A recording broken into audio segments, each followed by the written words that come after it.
On January 1st, 1923, a white woman in Sumner, Florida told a lie. By January 8th, a whole black town 10 miles away had been burned off the map. Homes gone, people gone, and for 60 years, Florida pretended it never happened. This is the story of Rosewood. Before Rosewood became synonymous with racial violence, it was a community.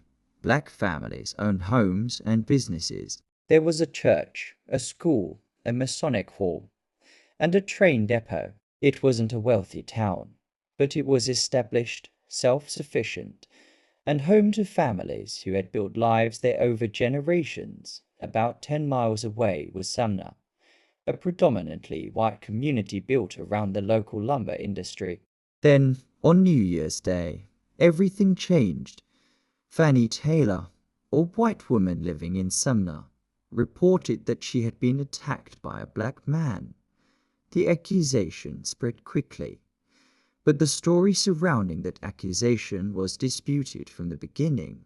Survivors and later investigators challenged the account, and historians have long examined the possibility that Taylor's claim was a cover story for another encounter. Whatever the truth behind the original allegation, the reaction was immediate. Armed white men began searching for the man they believed was responsible.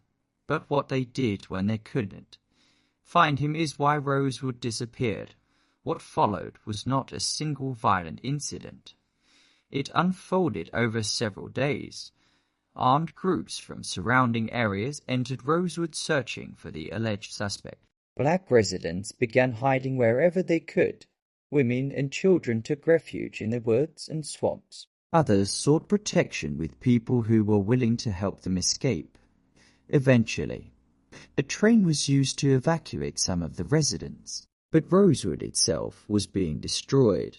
Homes were set on fire, community buildings were attacked, and residents who had spent years building lives there were forced to flee with little more than what they could carry. The exact number of people killed remains disputed.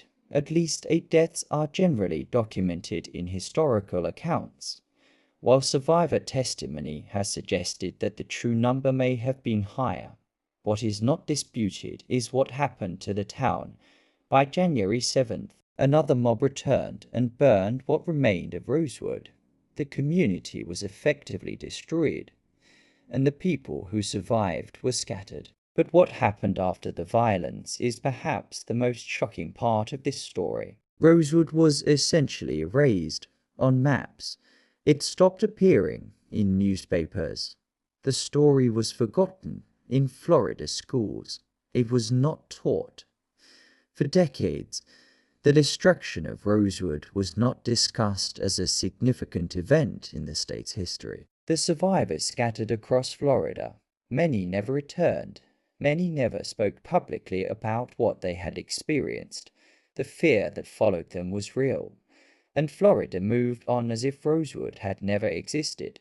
For 60 years, the state pretended it never happened. It wasn't until 1982 that a reporter named Gary Moore began investigating. He found survivors who were still alive, and they finally began to tell their stories. In 1994, more than 70 years after the town was destroyed, the state of Florida voted to compensate the survivors and their descendants. It was a historic decision, but for many of the families, it could never undo what was lost. They lost homes, they lost a community, and they lost generations of history that can never be rebuilt. This is why Rosewood matters, because when we forget a town, we forget the people who built it. For more stories like this, like, share, comment, and subscribe.